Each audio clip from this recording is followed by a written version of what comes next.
दोस्तों, आज पूरे 12 दिन हो चुके हैं जब से हमारा चंद्रयान-3 लगातार चांद की उस अंधेरी दुनिया में एक गहरी नींद में सो रहा है और हर एक भारतीय इस इंतजार में है कि आखिर वो दिन कब आएगा जब एक बार फिर से हमारा चंद्रयान मिशन अपनी नींद से जागकर पूरी दुनिया को हैरान करेगा।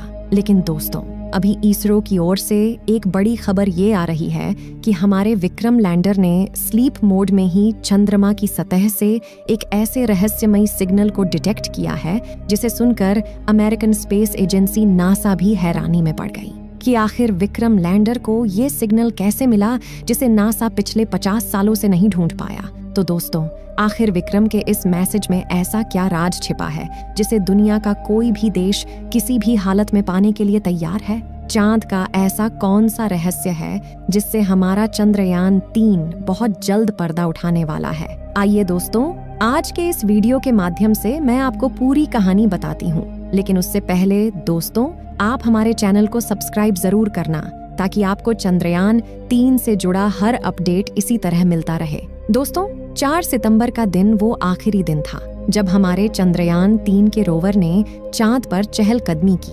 क्योंकि उस दिन के बाद चंद्रमा पर सूरज ढलने वाला था, इसलिए हमारे इसरो के वैज्ञानिकों ने समय रहते ही विक्रम लैंडर और प्रज्ञान रोवर को एक दूसरे के पास खड़ा कर उन्हें स्लीप मोड में डाल दिया।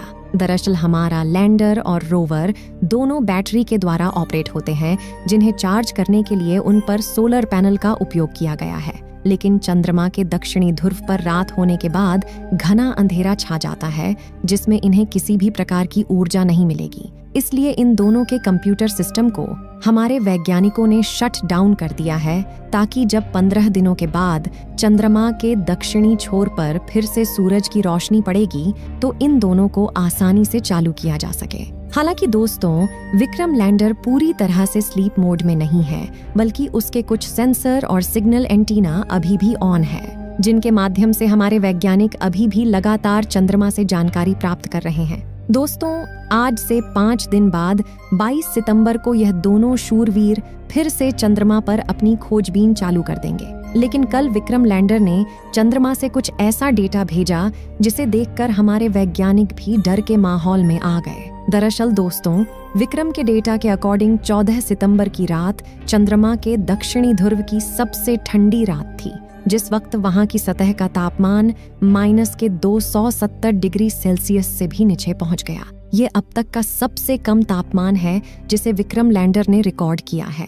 तो दोस्तों, इस रिपोर्ट के मिलते ही इसरो के वैज्ञानिकों में खलबली मच गई, क्योंकि -250 डिग्री के नीचे तापमान में किसी भी इलेक्ट्रॉनिक डिवाइस का सही सलामत बचना काफी मुश्किल है। ऐसे में वैज्ञानिकों को इस बात का डर सता रहा है कि अगर विक्रम और प्रज्ञान के अंदर लगे कंप्यूटर सिस्टम में कोई खराबी आ गई तो वो दोनों फिर से कभी चालू नहीं होंगे और हमारी सारी उम्मीदों पर पानी फिर जाएगा। इसरो के चीफ एस सोमनाथ ने बताया है कि हमने पहले ही हमारे विक्रम लैंडर और प्रज्ञान रोवर की टेस्टिंग -200 डिग्री सेल्सियस तापमान में की है। ऐसे में अभी भी इस बात की संभावना है कि हमारे वो दोनों शूरवीर उस भयानक ठंड को भी सहने में कामयाब हो जाएंगे। दोस्तों, 14 तारीख के बाद से चांद की उस जगह पर अब तापमान धीरे धीरे बढ़ने लगा है। ऐसे में हमारे चंद्रयान-3 की सबसे मुश्किल घड़ी टल चुकी है। अब हमें इंतजार है सिर्फ 22 सितंबर के दिन का, जब हमारा प्रज्ञान रोवर सूरज की पहली किरण के साथ फिर से चांद की उस दुनिया में दौड़ने लगेगा। लेकिन दोस्तों, अभी हमें इस बात की कोई जानकारी नहीं है कि विक्रम और प्रज्ञान के कंप्यूटर सही सलामत है भी या नहीं। आप भी कमेंट बॉक्स में हमारे चंद्रयान-3 की सलामती के लिए दुआएं जरूर करना। आइए दोस्तों, अब मैं आपको बताती हूँ कि विक्रम लैंडर के भेजे गए उस रहस्यमयी सिग्नल में ऐसा क्या मिला जिसे अमेरिका पिछले कई सालों से ढूंढ रहा है। दरअसल दोस्तों, जिस वक्त चंद्रमा के दक्षिणी ध्रुव पर दिन का समय था, तब वहां का तापमान हमारी पृथ्वी जितना ही था। इसलिए जब हमारे विक्रम लैंडर ने चंद्रमा की सतह के नीचे पानी की मौजूदगी की जांच की तो पता चला कि सतह के मात्र 10 सेंटीमीटर नीचे की मिट्टी में ही नमी मौजूद है, जो कि एक छोटे पौधे को रेगुलर पानी प्रदान करने के लिए पर्याप्त है। लेकिन अब वहां पर रात हुई तो हमारे विक्रम लैंडर ने एक बार फिर से चंद्रमा की मिट्टी का सैंपल लिया तो बहुत ही चौंकाने वाला नतीजा सामने आया। दरअसल दोस्तों, जैसे जैसे चंद्रमा के दक्षिणी ध्रुव पर तापमान में गिरावट आई तो सतह के नीचे छोटी छोटी मात्रा में बर्फ के टुकड़े जमा हो गए। यानी बहुत कम तापमान की वजह से मिट्टी में मौजूद नमी ने बर्फ का रूप ले लिया। और जैसे ही जानकारी इसरो ने दुनिया के सामने रखी तो नासा भी हैरानी में पड़ गया। दोस्तों, इस बात की जानकारी निकालने वाला भारत पहला देश बन चुका है और ये खोज इतनी ज्यादा महत्वपूर्ण है कि इसकी मदद से चंद्रमा पर स्पेस स्टेशन बनाने का 50% काम पूरा हो जाएगा। क्योंकि दोस्तों, पानी की मौजूदगी किसी भी जीवन सभ्यता के लिए सबसे जरूरी पहलू है। ऐसे में अगर वैज्ञानिक भविष्य में कृत्रिम रूप से तापमान को कम करके चंद्रमा की जमीन के नीचे से बर्फ निकालने में कामयाब हो जाते हैं तो वहां पर रहने वाले अंतरिक्ष यात्रियों की पानी से जुड़ी सारी समस्याएं खत्म हो जाएंगी और पूरी दुनिया भर की स्पेस एजेंसी अपने अंतरिक्ष यात्रियों को आसानी से चंद्रमा पर भेज पाएगी। दोस्तों, ये खोज आज तक के मानव इतिहास की सबसे बड़ी खोजों में से एक है जिसे भारत के वैज्ञानिकों ने सबसे पहले दुनिया के सामने रखा।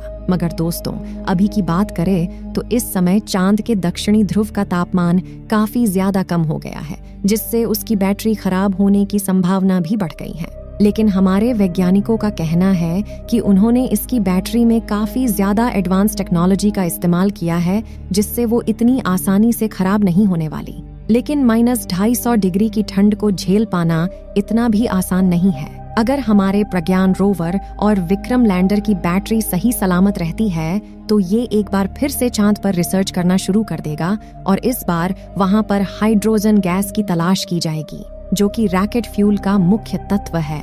दोस्तों, इस वक्त जो तस्वीर आप लोग अपने मोबाइल फोन पर देख रहे हैं, यह तस्वीर विक्रम लैंडर की है, जिसे हमारे प्रज्ञान रोवर ने अपने हाई रेजुलेशन कैमरा द्वारा कैप्चर किया है। आपको बता दें कि यह तस्वीर उस समय की है जब चांद पर रात होने वाली थी और रोवर वापस लैंडर में जा रहा था। इसमें आप देख रहे हैं कि चांद की सतह पर अंधेरा होने के कारण वो कितनी चमकदार दिखाई दे रही है।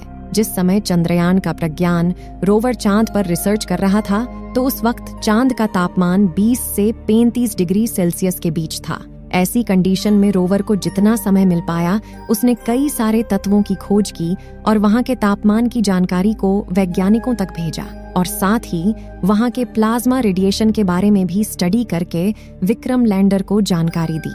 अब चांद के दक्षिणी ध्रुव पर 22 सितंबर के दिन फिर से सूरज उगेगा और सूरज की पहली किरण पड़ने पर हमारा प्रज्ञान रोवर और विक्रम लैंडर दोनों जाग जाएंगे। अभी वैज्ञानिकों ने विक्रम लैंडर और प्रज्ञान रोवर के सारे आउटपुट सिग्नल को ब्लॉक कर दिया गया है। केवल विक्रम लैंडर के इनपुट सिग्नल को चालू रखा गया है ताकि जब 22 सितंबर को उस जगह पर सुबह हो तो वैज्ञानिकों के द्वारा रेडियो सिग्नल के जरिए दोबारा से चंद्रयान को जगाया जा सके। और अगर विक्रम लैंडर सही सलामत रहा तो रेडियो सिग्नल का जवाब वापस धरती तक आएगा। तो दोस्तों, आशा करते हैं कि हमारा चंद्रयान 3 एक बार फिर से जरूर चालू होगा और चांद पर नई रिसर्च को अंजाम देगा। तब तक आप सभी लोग चंद्रयान 3 के दोबारा जागने की शुभकामनाएं कमेंट के माध्यम से जरूर देना और हमारे चैनल को भी सब्सक्राइब जरूर करना ताकि चंद्रयान 3 का ताज़ा अपडेट सबसे पहले आप तक पहुंचे। मिलते हैं किसी नए दिन नई वीडियो के साथ। तब तक के लिए जय हिंद।